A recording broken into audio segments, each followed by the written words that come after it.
This machine breaks all the rules. It can penetrate some of the toughest terrains on Earth, over land, over water, from the polar ice to the rapids of the Amazon. This is the ultimate frictionless floating machine. The incredible hovercraft.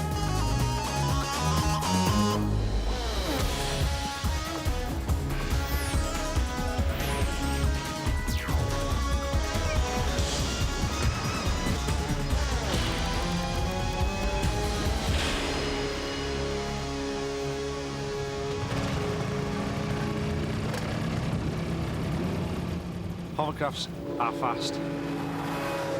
They go over land and water and are really awesome. Every month, Jonathan Spedding races his twin-engined Meteor. This is the Formula One race.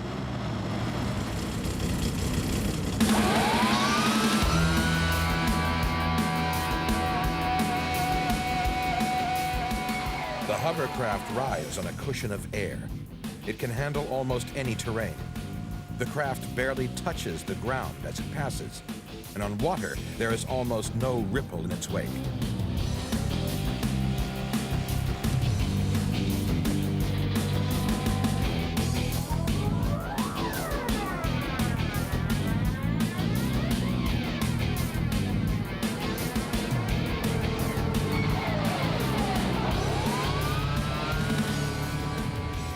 Jonathan's hovercraft has one engine at the front, pushing air into the rubber skirt below to create lift. And another engine at the back provides the thrust that drives it forward.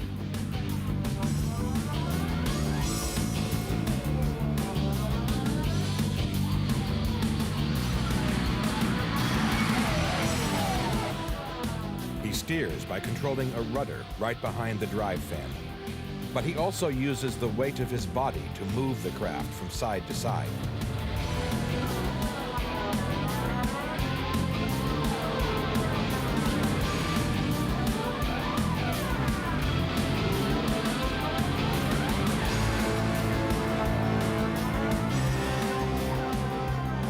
It looks easy, but it takes extreme skill. And like all motorsports, it is highly dangerous. An ill-judged move at 80 miles an hour will hurl a rider right out of his craft. Today, Jonathan's precise handling and cool control wins him a first prize, a Formula One winner in an amazing race. But his hovercraft is just a baby.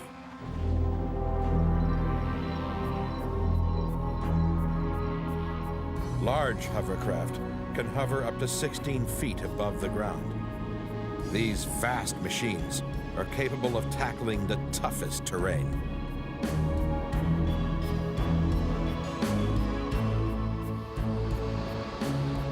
As the Americans say, there's no beach out of reach with a hovercraft, and 70% of the world's beaches are accessible by hovercraft, whereas only 10 to 15% are by conventional landing craft.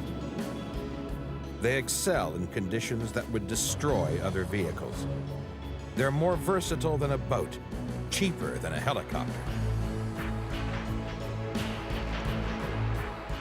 This incredible machine is a British invention. Today, the Royal Marines Assault Squadron operates a fleet of them.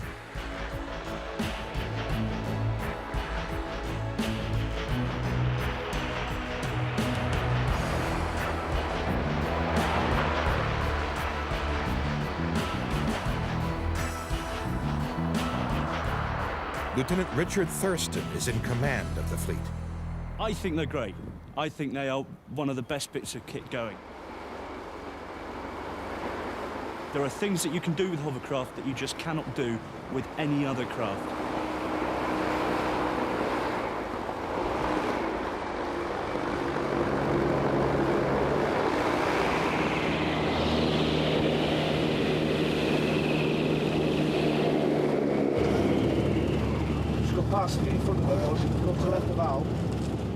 The assault squadron's job is to support amphibious landings. The hovercraft they use are low-tech and low-cost, Even so, no other vehicle can match their performance in the extreme conditions of the Arctic. A hovercraft will travel at 30 or 40 knots, straight over water, or over obstacles up to 1/2 metre high. Sandbanks, rocks, vegetation, anything like that does not affect hovercraft operations at all. And actually, the hovercraft just lap it up. Above all, hovercraft are incredibly fast. They give the Marines an extra edge. As commanders, it gives us huge flexibility because we can use nearly any beach that we want to.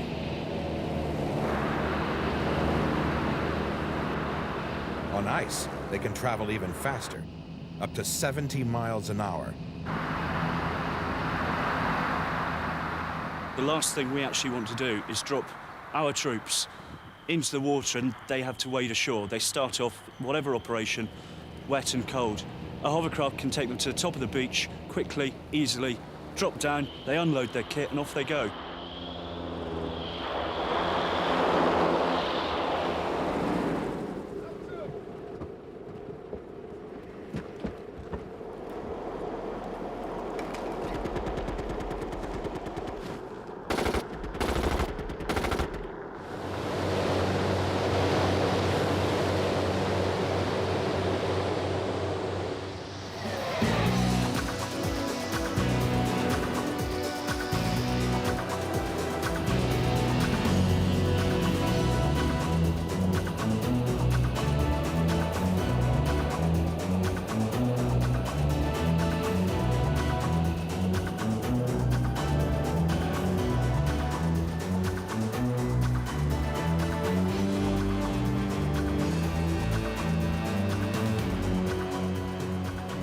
To test out the hovercraft's astonishing capabilities and the pilot's skill and control, the Marines used some extremely dangerous maneuvers.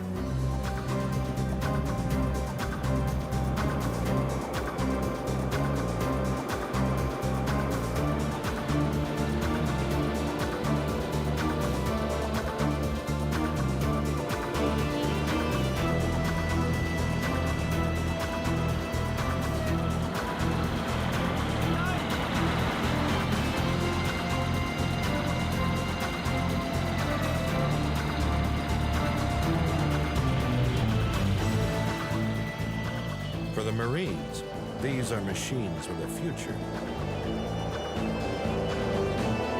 But the concept of riding on a cushion of air dates back more than a century. Boats can't reach high speeds because of the friction between the hull and the water.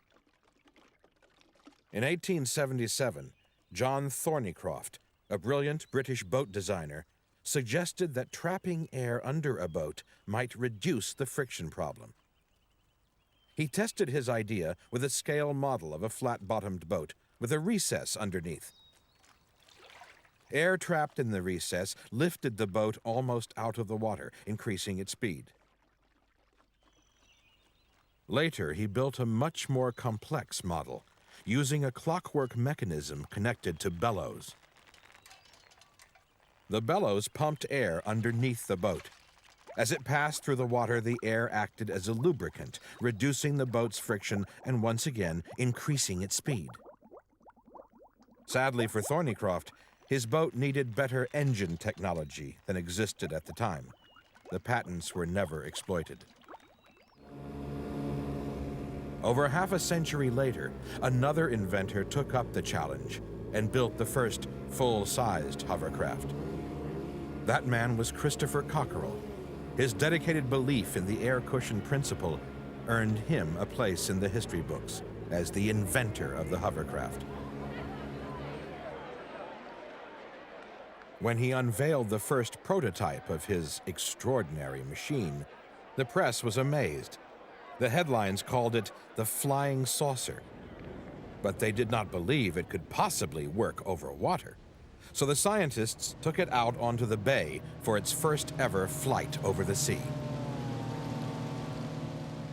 It just sailed off into the water as I expected it to. In fact, they were all rather amazed, and I knew it would happen.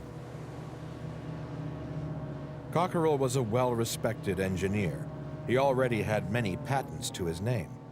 He knew the hovercraft would work because of his early experiments, using an air blower, 2 tin cans, one inside the other, and a set of scales. The air from the blower alone hardly moved the scales.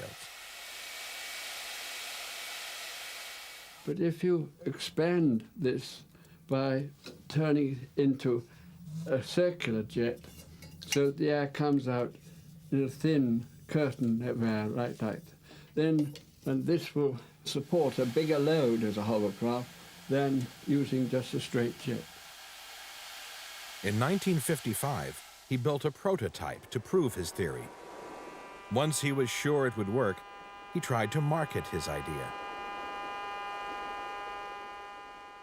I took it round the aircraft industry, but were told it wasn't an aircraft, it was a ship. And I tried taking it round some of the firms that made ships, and they said, no, that's not a ship, that's an aeroplane. Finally, he approached the British government. They were so impressed that they immediately classified it top secret. Then they sent experts from the armed forces to visit Cockerell. I had a model which was that I made whizzing round and looked very dangerous, and one of them climbed on the chairs to get out of the light of the damn thing. The Navy chap sort of looked up like that and said, useless, wouldn't stand any sort of a seaway, wouldn't last a minute. The Army and the Air Force were also unimpressed. It took 2 more years before the government funded a study of Cockerell's hovercraft theory. Air enters through the inlet at the top. The fan blows it through a circular slit around the bottom. This produces a curtain of air which blows down all around the outer edge of the vehicle, trapping a bubble or cushion of air beneath the hovercraft. It's literally riding on air. After exhaustive testing, the scientists finally unveiled a full-scale prototype in 1959. 1 month later, Cockerell's amazing invention proved itself once and for all. Cockerell shipped his craft across to Calais, France. Early one morning, the so-called flying saucer set off to cross the English Channel. It was the 50th anniversary of the first plane flight across the channel. Cockerell was anxious to show that his hovercraft could make the 22-mile crossing just as easily. At first, they made good progress, but as they sighted the white cliffs of Dover, they hit choppy water. For the first time, the hovercraft encountered rough seas. And it was quite a thrill because you got up a wave and then you slid down it nicely and got up another one. And then we shot up the shore at Dover, and some BBC chap turned up to me and said, will you come with me and do an interview? And I said, no, I want some breakfast. At the same time that Cockerell was trying to interest the British government in hovercraft, an American inventor in a small Illinois town was experimenting with his own version of the air cushion vehicle. We don't always have this beautiful weather in Illinois, and I was a country doctor, and I made house calls. Dr. Bertelsen needed a vehicle to cover rough country in even rougher weather to visit his patients. Not knowing about Cockerell's work, he developed his own machine and tested the first prototypes on the town football field. He was amazed at his results. It was a wonderful experience. I thought I had the world by the tail. I thought this was going to be so easy to do. I thought we could get a machine that would be user-friendly, widely producible, and I thought I could dash it off real quickly. It will work just great on a level surface with zero wind. It could go very, very effectively. But on any kind of a groove or any kind of a grade, you had to out-tilt a hill in order to climb it. Bertelsen was only an amateur, but he was persistent. He was determined to make his idea work. He was probably the first man ever to fly an air cushion vehicle over water. I had no idea what it was going to do, but it flew beautifully, and it created enormous spray, but its control system worked. Even on water, I could go forward, backward, sideways, pivot. Encouraged by his success, he continued inventing ever more sophisticated designs, testing his concepts to the limit. His bizarre machines all hovered well over different surfaces, but there was a problem. Bertelson's machines were difficult to steer.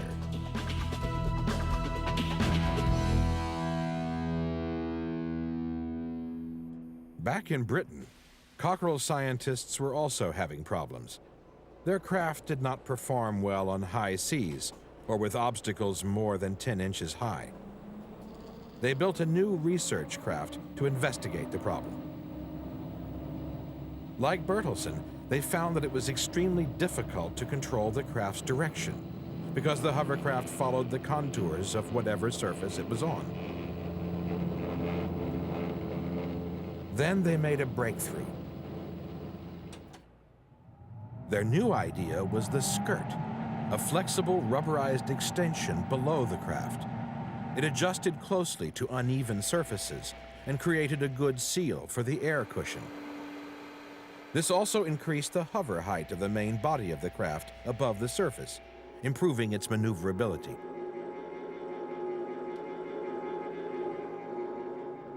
With these new extensions, the craft shot across any surface at terrifying speed. A steep gully or a ridge used to be an impassable barrier. Now hovercraft could fly over obstacles up to 4 feet in height. The flexible skirt was exactly what the hovercraft needed. In over 35 years, the basic design has hardly changed at all.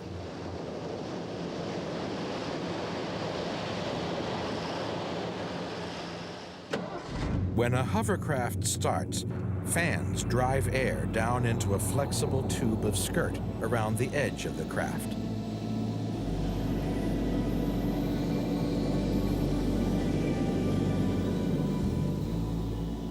This high-pressure air escapes through holes on the inside wall of the tube, generating an air cushion under the entire floor of the hovercraft.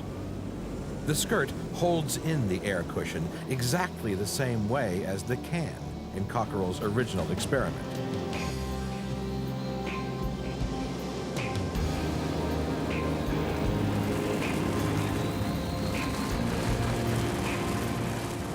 More air is fed down through the fingers attached to the skirt bottom. This helps to contain the air within the cushion.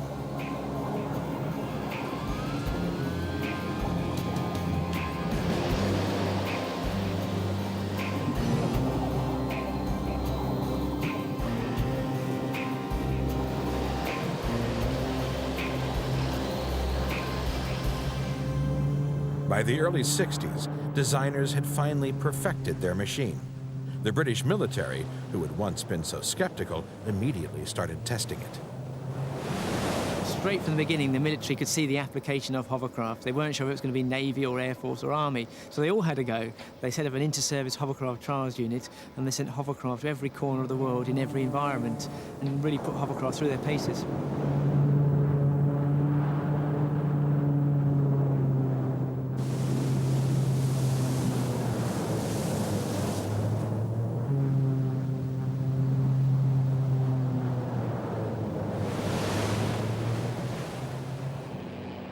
They took a 350-mile round trip into the heart of the Libyan desert, over terrain that would destroy any conventional vehicle. The craft was powered by a single Rolls-Royce gas turbine engine.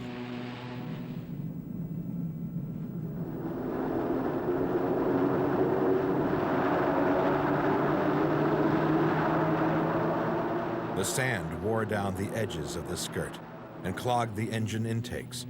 But these problems were trivial. No other vehicle in the world could have even attempted this incredible journey. Next, the research team took the hovercraft to the Canadian Arctic.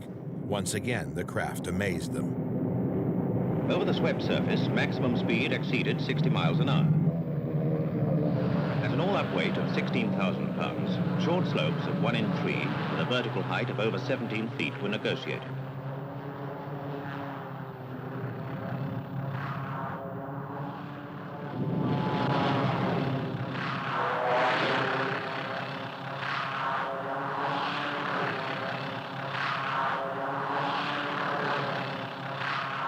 The craft occasionally iced up, and the skirt inevitably took some damage.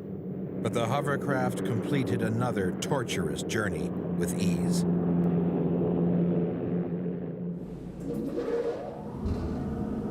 The expeditions had finally proved the new technology.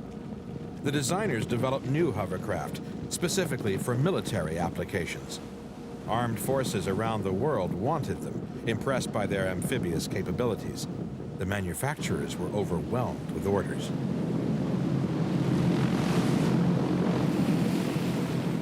At sea, the hovercraft is stealthy. Because it flies above the water, it has low magnetic signature, and sonar cannot detect it. Hovercraft also have the unique capability of being able to fly over mines without detonating them. And even if a mine did detonate, hovercraft are immune to underwater explosions.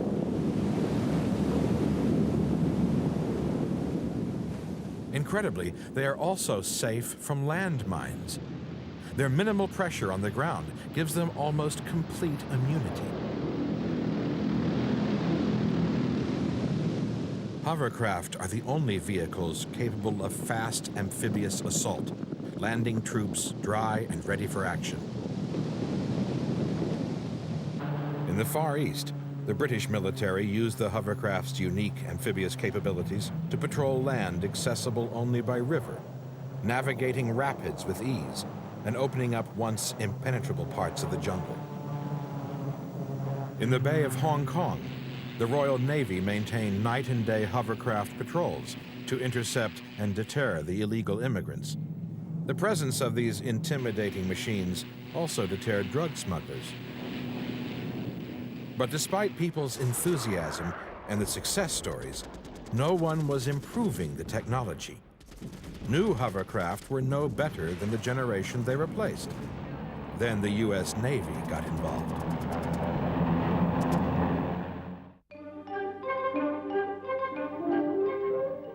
The American public first met the hovercraft in 1963.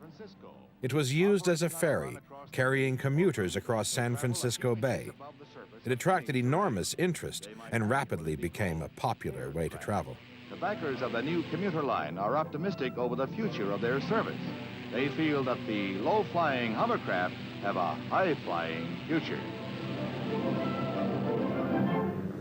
In 1967, the U.S. Army and Navy took British-designed hovercraft to Vietnam.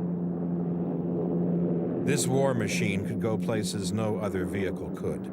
It traveled effortlessly through the swamps. The troops used it to seek out the Viet Cong.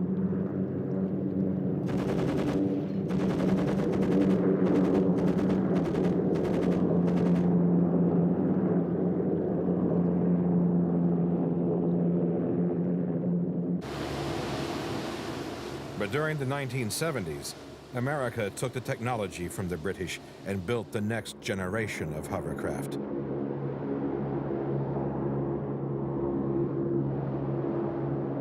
These prototypes were tested to their limit. The military was impressed with the craft's incredible resilience under fire, and especially with their immunity to mines.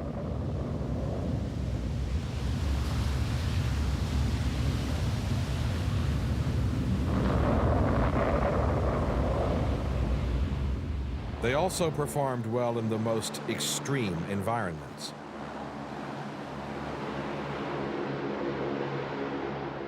After years of research and development, these prototypes evolved into the ultimate amphibious machine. Bob thrusters to operate. 1 and 2 online. All right, let's go. Roger.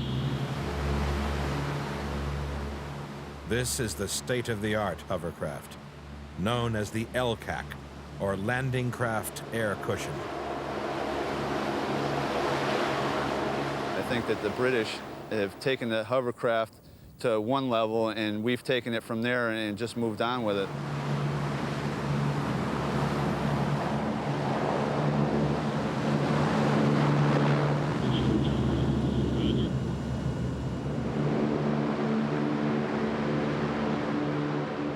The LCACs weigh 100 tons each. They carry 4 gas turbine engines of 4,000 horsepower, a total of 16,000 horsepower. Sissy wave. Bow thrusters forward. Roger.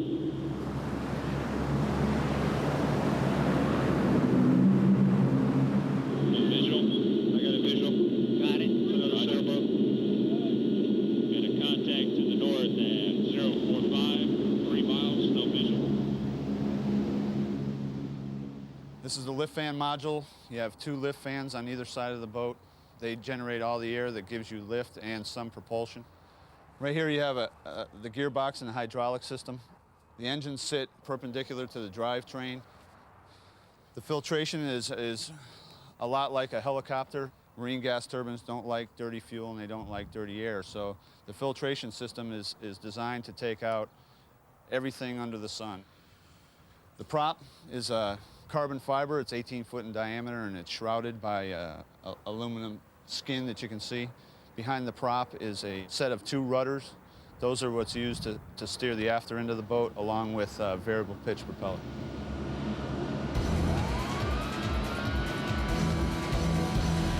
The technology is phenomenal. From the old days of the old conventional landing craft to what we have now is apples and oranges. The LCAC transports Marines and their equipment between ship and shore. They can carry up to 75 tons of equipment over 200 miles. Their motto is, "No beach out of reach." Learning to fly this amazing machine requires high-tech training techniques.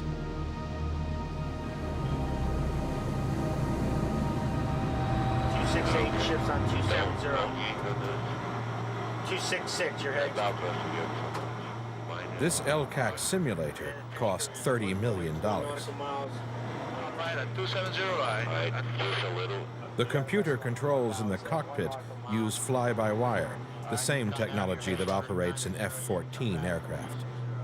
Alright. It's all over there. What are you doing? What are you doing? That way, I. Forward. Hold on there. Hold on. We crashed. After just 18 weeks, the enlisted trainees have the opportunity to practice maneuvering the real thing. There's no margin for error. Landing the LCAC on a ship demands extraordinary skill and nerves of steel.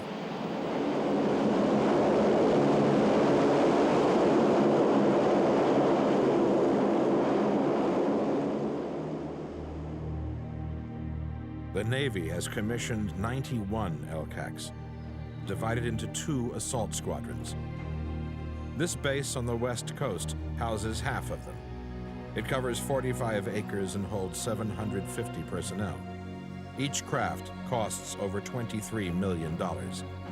The Navy has committed $3 billion to this technology.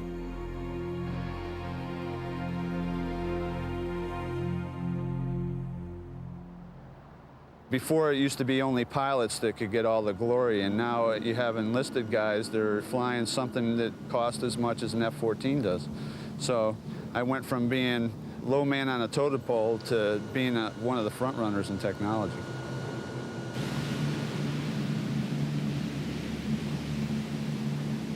If you can envision a jet airplane flying over, you see the airplane and then you hear the noise. That's the same way with our hovercraft. They're very loud, but you don't hear the noise until they're on top of you. The squadron calls itself the Swift Intruders.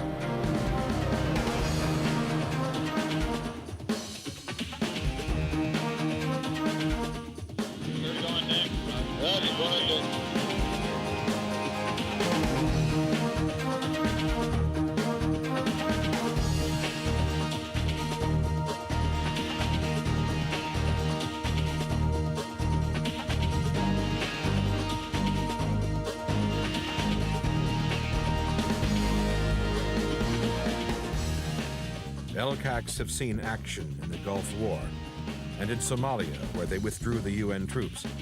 They have also delivered aid in Bangladesh.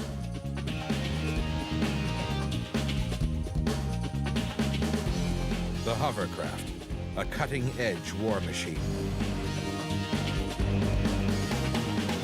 The challenge for these incredible craft is to find a role in peacetime.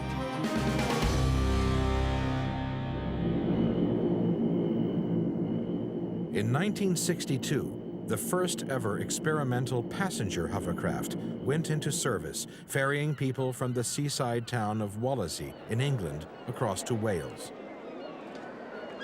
The good thing about hovercraft in the ferry role is that there really is nothing as fast as a hovercraft. And so where there's an area where you want speed and where people have to get around quickly, hovercraft come into their own.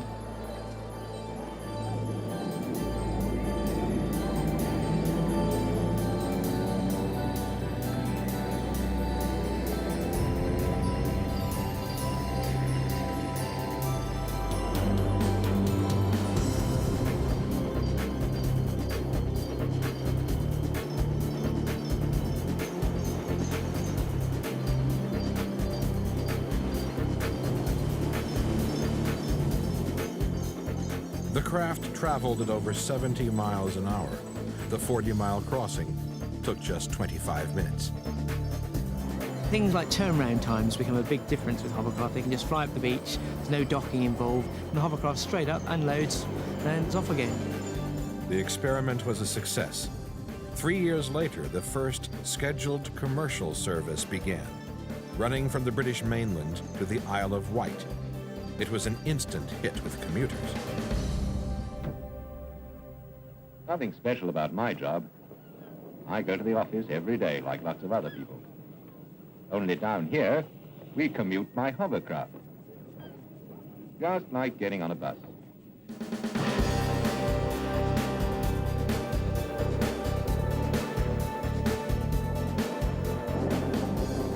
We could go by boat, of course, but hover travel is, well, quicker. In fact, the 4-mile crossing took less than 10 minutes. The service is now the oldest in the world. In the last 31 years, it has carried 15 million passengers to and from the Isle of Wight. Today, they use a modern craft with a more economical and much quieter diesel engine.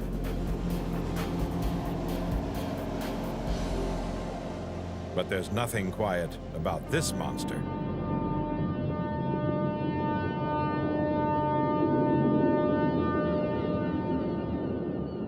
This is the huge SRN-4, the largest civilian hovercraft in the world.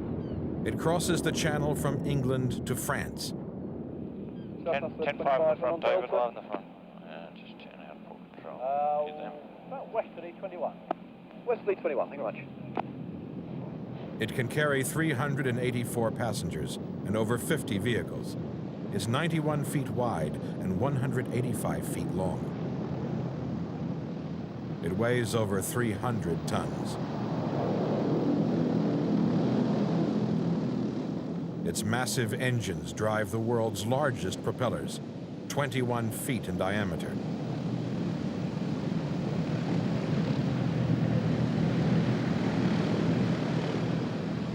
Underneath, there are 20 tons of skirt, costing $7.5 million.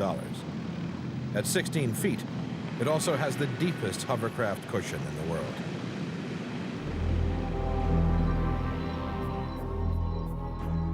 Since the service began over 30 years ago, these enormous hovercraft have transported 70 million people and 10 million cars.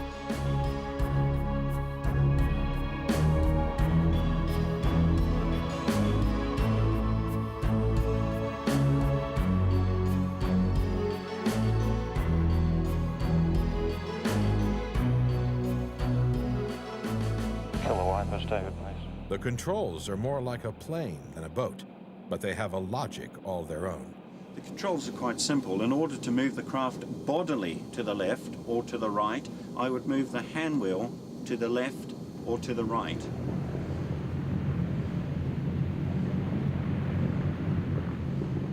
To turn the craft about a vertical axis, in other words, turning the craft on the pad or at sea by moving the rudder bar with my feet to the left or to the right to initiate a left or right turn.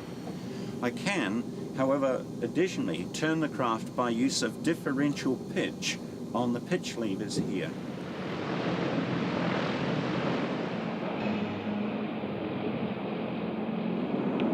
And cruise place.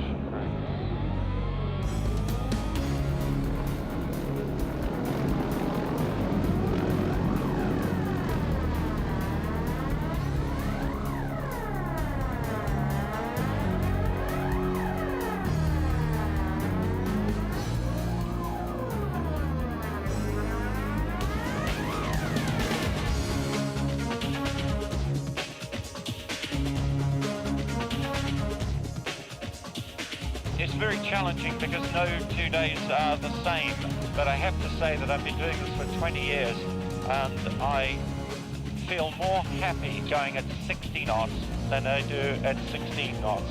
To me, there is safety in speed.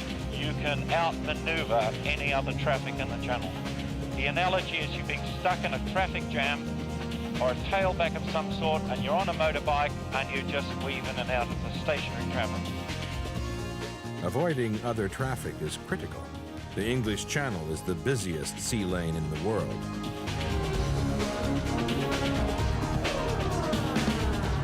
It's 23 nautical miles. It's faster than the tunnel. Just under 35 minutes is our average crossing time. The SRN-4 holds the record as the world's fastest ferry. In service, it cruises at 70 miles per hour. But in trials, with no passengers, this giant has reached over 80.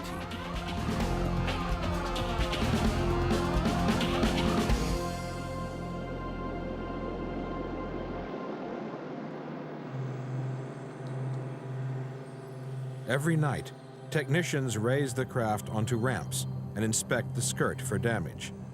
The skirt is divided into sections, joined together by ripstops to ensure damage cannot spread. Altogether, 117 fingers hang from the skirt. These are the only part of the craft which has contact with the surface, so they wear out the quickest. On average, they replace 21 fingers every week at $500 apiece. The cost is high, but safety is paramount. Only 2 hover ferries have ever been wrecked. In 1985, in heavy seas, the SRN-4 smashed into the harbor wall. The hovercraft crashed. Police now think 4 people died. The damage to the Princess Margaret is extensive. A 40-foot hole in her starboard side, and the passengers who were sitting here were simply hurled into the sea. A company spokesman said if she'd been a ship and not a hovercraft, she would have sunk, with 370 passengers on board. In 1972, the smaller Isle of Wight hovercraft overturned in a Force 8 gale. The passengers survived the accident, but 5 died when firemen cut a hole in the upturned vessel. Seawater flooded in and drowned them. 250 million people have travelled on a hovercraft and over 60-70 million cars have been moved, and there's only really been 2 major accidents in all that time. So hovercraft statistically are the safest form of transport in the world.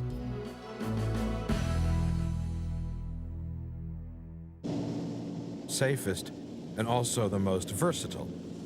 Today, this amazing machine is in use in some of the most remote locations on the planet. When hovercraft were first mooted, they were seen to be a ferry of the future, but the reality is very few hovercraft are running as ferries. The best place for a hovercraft is miles away from people working in remote locations. So hovercraft have been working away very quietly, tucked away, and I think it's been a very well-kept secret.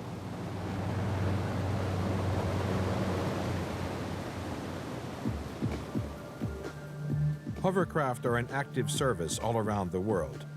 This hover freighter carries gold ore from mines in northern Canada. This is the world's first purpose-built hover ambulance, in service in Queensland, Australia. And this craft is specially designed for airport rescue in New Zealand. Off both the east and west coasts of Canada, the Coast Guard uses hovercraft in place of traditional lifeboats. Hovercraft gives you speed, plus the amphibious capability allows you to go straight to where the action is. They use them for search and rescue, surveillance and pollution control. They run missions up to 10 times a day. They're always on standby. The machines are left hot. They sit with full power on from ground power, and then we just start and leave. And the base is designed in such a way that the machine will be up to almost full speed using the slope of the ramp when it hits the water.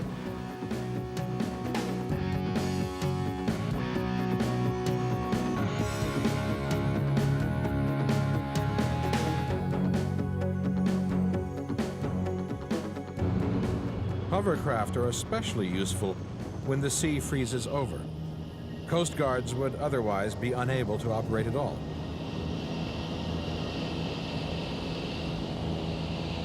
Hovercraft break the traditional rule of length to breadth ratio. You can't have a barge-shaped high-speed vehicle. You couldn't in the past. That's why a destroyer's long and thin or a fishboat's short and wide. Hovercraft break that rule by lifting out of the water. Thus you can have a high-speed barge or work platform. On ice, hovercraft are in their element, simply gliding over the surface. But on the east coast of Canada, hovercraft are used to actually break up the ice. There was a large platform called Act 100 up in the Canadian Arctic, and it was being moved and broke up an ice road, much to the chagrin of the locals. That wasn't supposed to have happened. We've turned that so-called disadvantage into an advantage, and we're now breaking up to 4 feet of ice using a hovercraft. Operating at temperatures as low as -40, they work quickly and efficiently. They can break up 3 square miles of ice every hour. A conventional ice-breaking boat would be no competition at all. As the hovercraft passes over the ice, it sets up a wave action. As the ice bends, it cracks. Amazingly, the ice fractures without the craft actually touching it. Dispersing the ice now prevents dangerous flooding in the spring. The huge slabs simply float downstream. Pirouetting on the ice this way, they can clear a whole river in a day. But not all rivers are this easy to negotiate. Hovercraft have proved their true worth operating as expedition vehicles on trips to the ends of the earth. In 1968, this expedition navigated the Amazon. These violent rapids were the final leg of a 4,000-mile journey.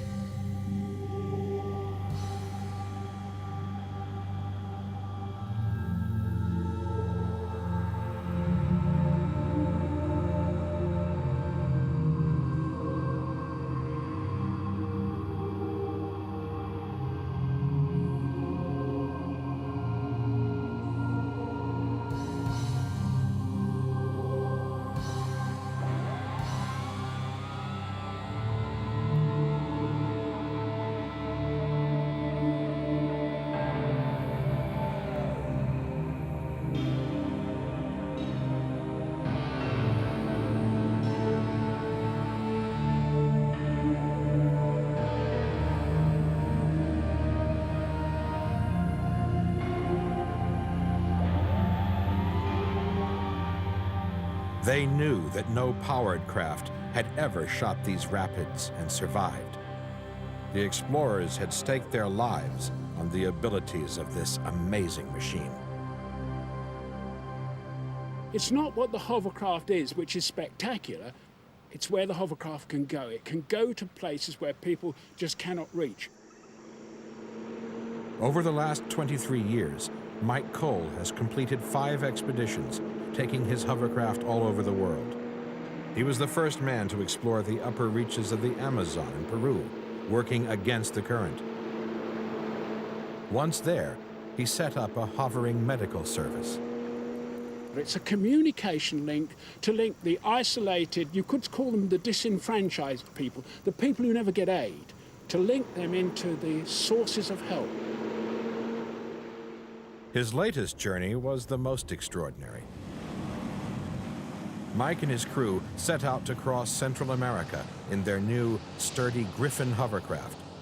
They were the first ever to make the 400-mile journey from the Mosquito Coast of Nicaragua to the capital, Managua. By using a river which is unnavigable by boat, in fact, you're preventing the alternative, which is carving a muddy track through the jungle. So they're environmentally positive in every respect. You know, when you're going over the water, the fish underneath don't even know you've gone by. And they produce virtually no weight whatsoever.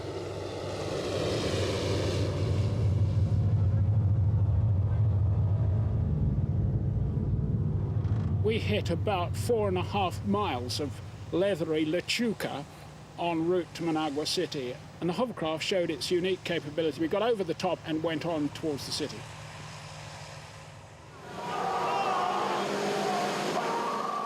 When they ran out of river, they simply headed overland towards the Pan American Highway.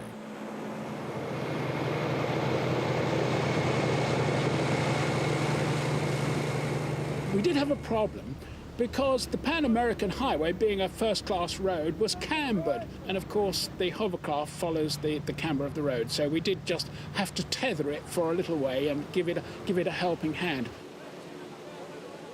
And even a hovercraft needs gas once in a while.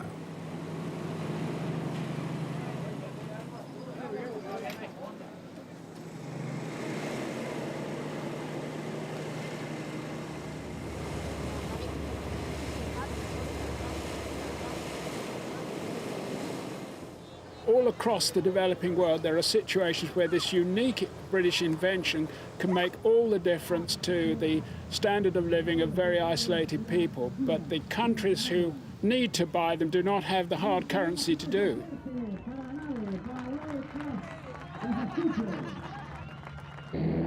Over the past 40 years, the hovercraft's astonishing capabilities have made it invaluable in many roles. But how will we use its unique advantages in the future? The answer could well lie here in sleepy Neponset, Illinois, home of Dr. Bertelsen, the man whose early hover designs lost out to the British. He believes his latest invention may become the revolutionary transport machine of the future. The status of automotive travel in the U.S. and ever in the world is really getting worse and worse. And so I felt that an alternative transportation system was possible, and I thought this was it.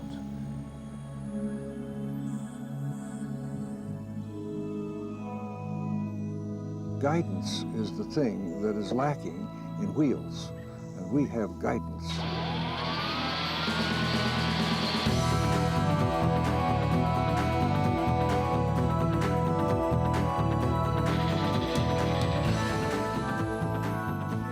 Ultimately, I expect this to replace all automobiles and all roads. Now, they can still have their automobiles in the roads. This will be elevated above them. It'll go across other rights-of-way, other buildings. It'll go cross-country, elevated, very inexpensive.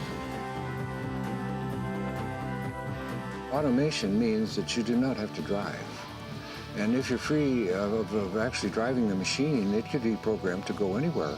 For instance, when you arrive at your destination, the machine could return home to its one parking place. Would eliminate square miles of parking places everywhere in the world. Tunneling is very inexpensive now. The construction cost would be very cheap. It is the most smooth ride in the world. There are no potholes, for instance. The vehicle would not cause any wear to the right-of-way. It would just simply pass over it without touching, and it would last forever. There are so many virtues to this particular system that it's going to be irresistible in the future.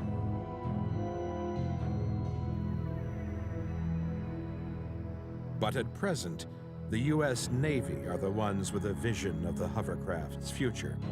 Their massive amphibious landing craft, the LCAC.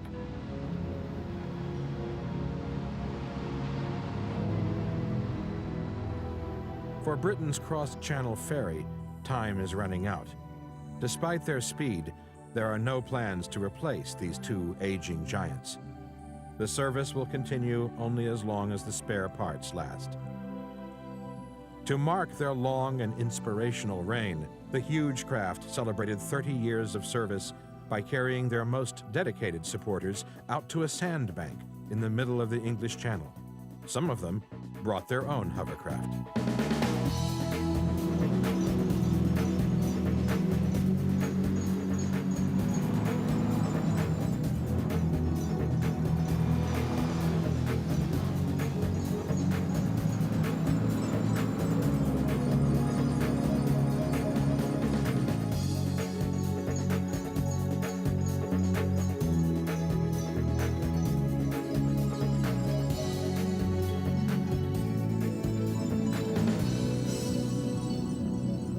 Passionate believers think this incredible machine has a future.